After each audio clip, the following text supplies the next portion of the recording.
Hello, Brickdark here. Today I am looking at the LEGO A-Wing Starfighter from 2013 with 177 pieces, 3 minifigures, and retailed for $25 back in the day. Here is the A-Wing pilot of this set, who had a new helmet piece introduced in this set, which is exclusive for the printing.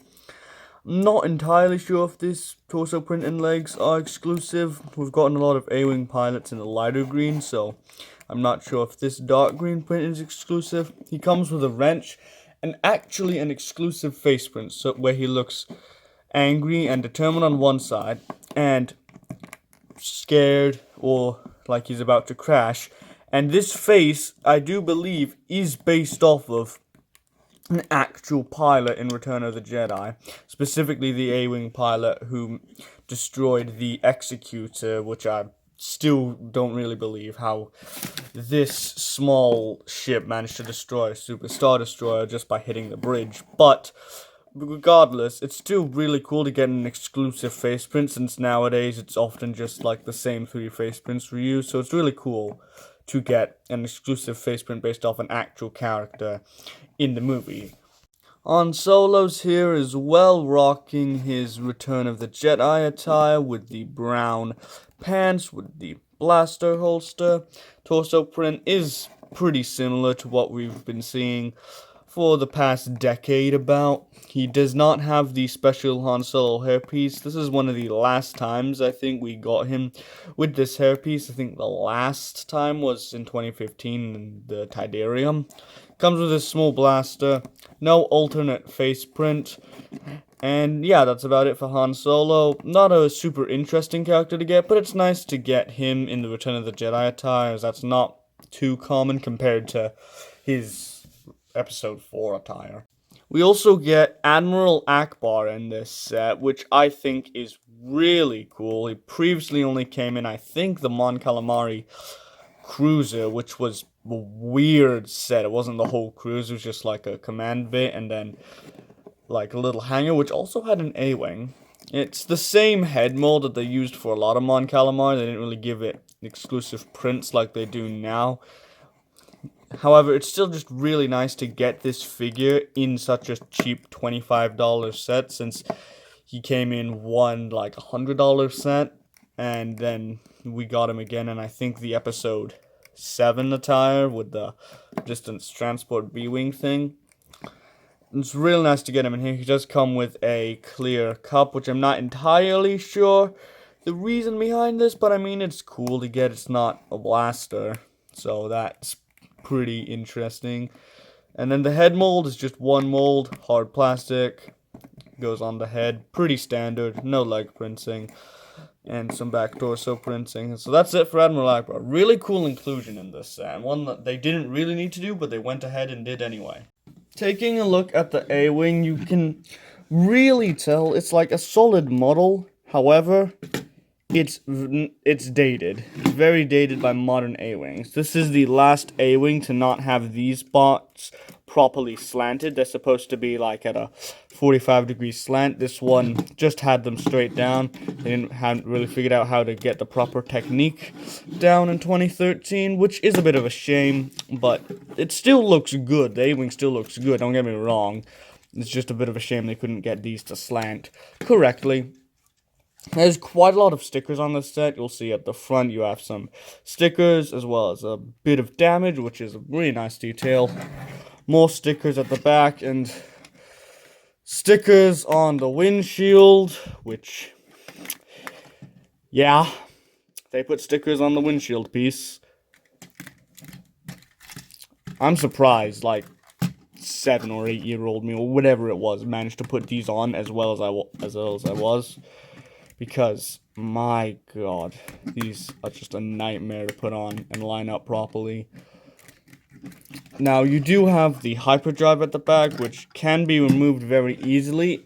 Is it supposed to be removed very easily? I don't know, but it's a cool build. You can see it. It just attaches via a jumper tile. You can put that in, and it fills the space pretty damn nicely. On the underside, you have some landing gear, which you can flip up, which is not what you can do with the 2021 X-Wing, funny enough. You can flip it up and it stores away very nicely, and it just sits down, and these back fins also act as landing gear, which is nice, I guess. Of course, you have the cockpit, and inside you do have a little stickered control panel that shows the Star Destroyer bridge. So I definitely do think this was based off of the A-Wing pilot that destroyed the Executor. Again, I don't really know how that's possible. This small ship destroyed a whole freaking Super Star Destroyer, not even a regular Star Destroyer. That'd be impressive, but just by crashing into by kamikazing into the bridge.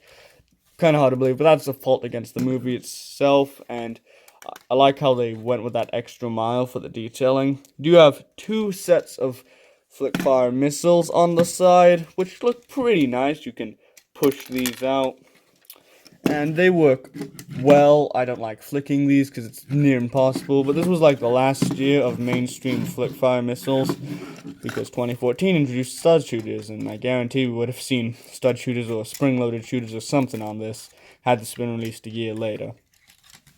There's some nice engine details at the back, as well as this part, which looks nice. They use some interesting studs not on top techniques to get that shaping just right. I like the color scheme of this with the crimson and white. It looks very appealing.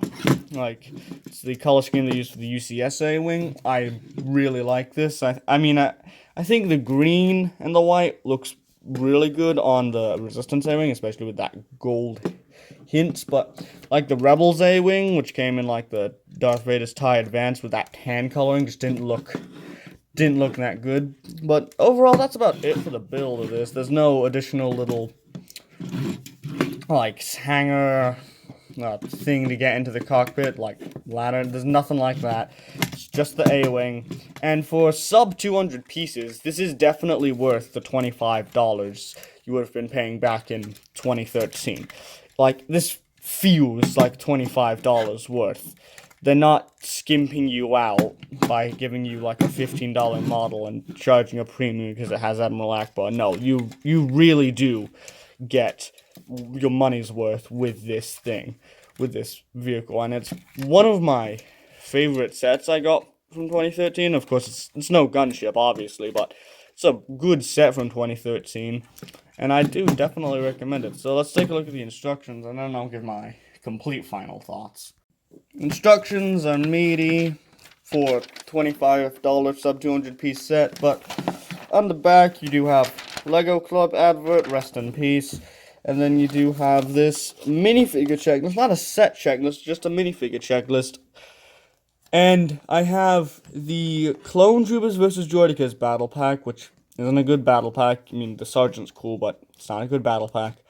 Then I have the 501st ATRT, which is an alright thing. It's nothing to the 501st battle pack, but it's okay. I obviously have the A-Wing, and I have the Rancor pit, which I really do like. I don't have the Z95 Headhunter. I don't want the Z95 Headhunter.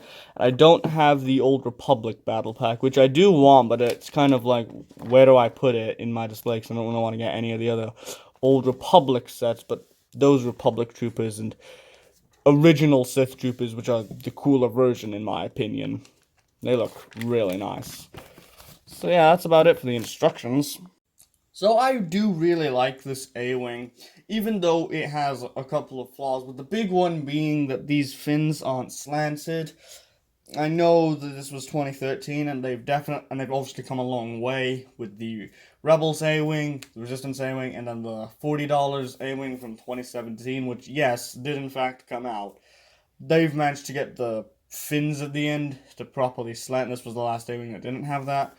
But I still really do think it is a good A-Wing, and I don't think someone's going to see this and automatically start bullying you because you have the A-Wing that doesn't have the proper fin slant. Like, it still looks good. They've got a lot of nice sticker detailing, and for something that's sub 200 pieces, it's really good, and it really feels like it's $25 or $30 worth. Because I don't have any modern A-Wing to compare this to, but I'm pretty confident in saying that the modern A-Wings aren't too much bigger than this one. Maybe they're a bit meatier with some of these plate bits, but they're not that much bigger. And the Resistance A-Wing, which is the most recent A-Wing, has 2 figures. This has 3 figures.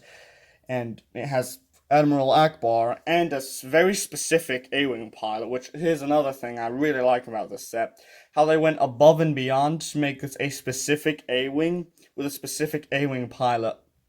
The A-Wing being the A-Wing that destroyed the Executor, which I've said multiple times in this video is a bit hard to believe, but still, the fact that they went the extra mile to make a specific A-Wing, not just a random A-Wing with a random faceless pilot, which is what we'll see as I start to review the more modern Starfighters.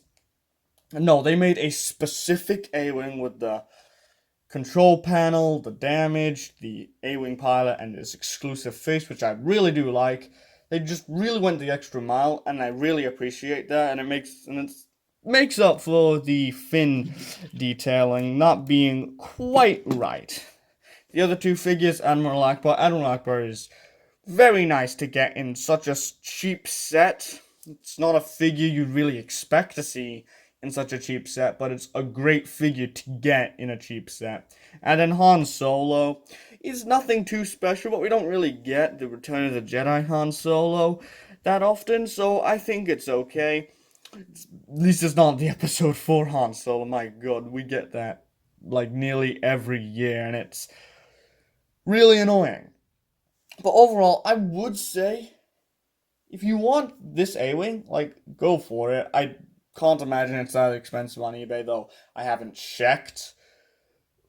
But yeah, I do really like this A-Wing, but I wouldn't really say you should go out on eBay and buy it brand new sealed in the box. I don't think it's fully worth it for that, but I really do like this, and for $25 back in 2013 for a sub 200 piece model, this is phenomenal. So I would give this an 8.5 out of 10. Really like it. If it was still on shelves, I'd highly recommend you get it. But that's it for this video. See you guys later. Peace.